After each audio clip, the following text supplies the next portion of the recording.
Good day and welcome back to Elementary 72 Gaming. Now I'm back again with another final build and I'm on the Thrasher 2. Now please note, don't go saying that I hate the Thrashers non-stop. It's also going to get quite a bit of hate. And you'll see why as soon as I show you the power grid, right? The power grid isn't substantially bigger. And since it's not substantially bigger, it means I can't really augment the ship correctly and take it out into proper combat. It's going to be highly ineffective if I do it incorrectly, so let's go through it. 25% optimal range doesn't really give me that much of a bonus. 37.5 tracking speed, plus 20% damage, plus 25% velocity. Now considering that this one here has a 411 as its benchmark, it means it is usable with the autocannons, right? It is usable, it is going to be slightly effective, but I would have much rather preferred using strikes. The reason for using a strike on a small vessel is quite simple. If you can get the edge in terms of distance, you can win. 1.2 with a 25% increase in distance is nothing. Even a 150% increase wouldn't be enough to make a difference to that optimal. The optimal at the max with research is going to give you something near 4 kilometers, and when you push it up a little bit further with this bonus from the ship, if it was a full 100%, it's giving you 8 kilometers. While the strikes have a range on firing about 15, with research they're about 20, with this ship's bonus it's somewhere near 25. Now as you can guess, that means that you can really play effective combat with the ship when things are outside of your range. You don't have to rely on a webifier, and you don't have to worry about being webbed all the time. You have enough speed to run away from most combat, so you can actually pull up quite a bit of resistance. Okay, so yeah, there we go. As you can see, it has 4 primary weapons to make it even more of an insult, something I didn't see again. So 4 primary weapons.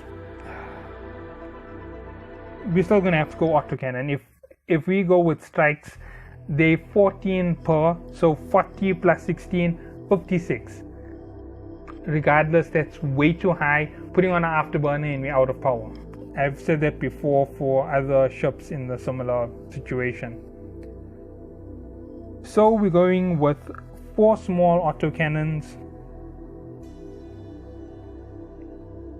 Right, there you go.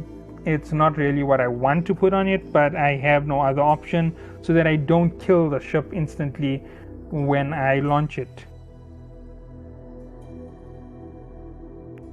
Okay, auto cannons. How am I making so much of mistakes with my notes? To be honest, my notes are a total mess for the last 2 builds that I've done. It's just all over the place. It's not making any sense to me that I made such crazy mistakes. Okay, just want to go back up. I want to double check that I'm not making a mistake again. Just makes no sense. 4. Is it really 4? Yeah, it is 4. 4, 2. Yeah, everything is right. Still is worrying me. Whoa, okay. So then let's go mid. Right, now as I said, this ship doesn't have to rely on webifiers, but it can use webifiers and it can use nosfaratu efficiently. So it, unlike the previous one, is going to have 1 webifier and 1 nosfaratu. Now please note, that is a 10 megawatt killer, right? So we're up to 30 megawatts consumed on the ship. We just under 65, right? So 30, and that means we have 30 for our low slots. There's 6 plus 1 plus 17. We save. We just fall in save. Remember that.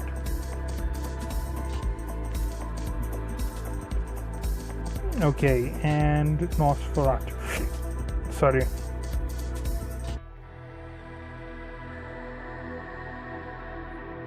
Okay, moving on. Let's go to the webifier first. Let's go predator. 61 megawatts. Sorry, not 61. 61% reduction, 14.8 kilometers. Nice range, but you're using the small cannons. You see that this is the problem with it. It's so close range, it's so in your face that there's nothing you can do to stop yourself being destroyed. You're too close. You need that effect of the webifier. You need the effect of a nosfaratu. Just doesn't give you enough balance.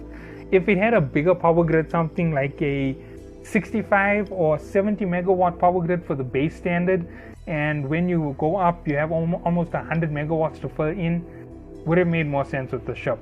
You would have been able to make quite a good vessel out of it instead of just having this limited potential.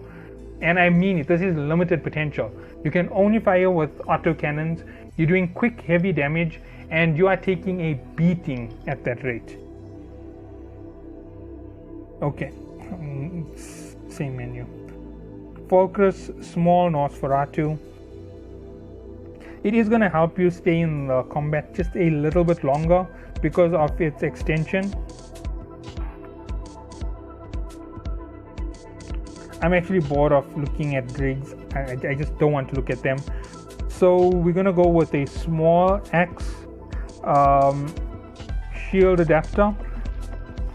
I know that I can switch around with these ships and put some armor in some of them, but these aren't armor ships.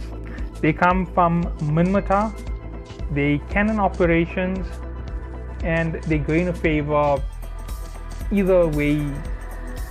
You go with the one which is safer, so you go with the shield. They're in that favoring the shield more than the armor, although the armor is really close. So that is something for you to consider when you are using it and when you are building ships for this class. So small X type, shield adaptive booster. Sorry. Then you're going to go with the shield hardener, the X type adaptive hardener. Well,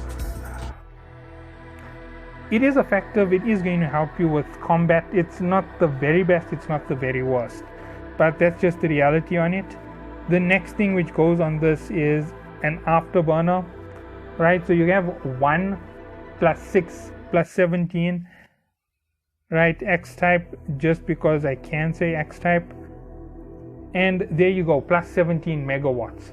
This is going to be a massive increase to your power grid. It's going to give you more speed. This is actually the only thing which makes it worthwhile.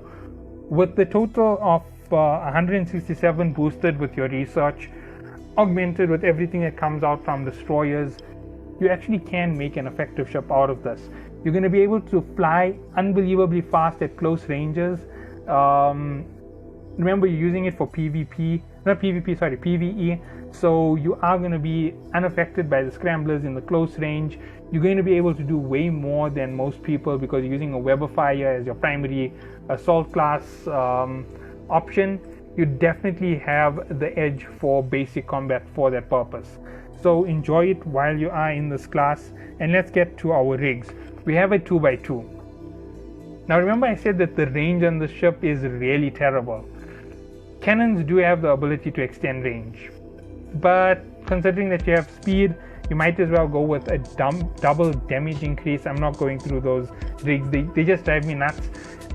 The fact that the menus don't close efficiently, regardless of whether I have top speed or bad speed, they just close too slowly, so I don't want to go through. And you're going to give it an auxiliary thruster and a semiconductor control or capacitor control circuit 4. That will give you the best output for this vessel. Obviously there are still way better vessels within this class. You're looking at the bottom line, the worst of the worst when it comes to destroyers. Let me just show you what I mean. These destroyers here at the bottom, these 5 rows that are going to be the next 15 videos, are just entry level vessels. None of them go beyond level 5. Then you get interdictors, obviously the PvP class vessels.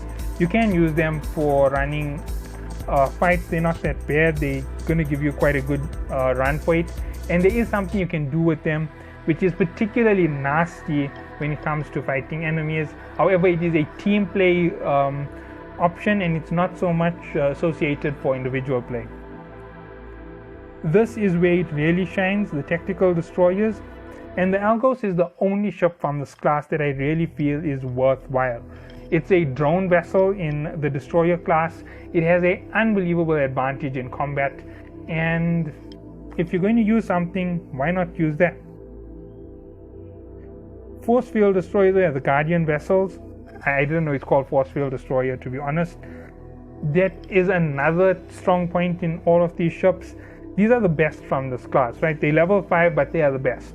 When you use them effectively, they make you 4 to 5 times more powerful than you actually are. You have a good time in PvE with it.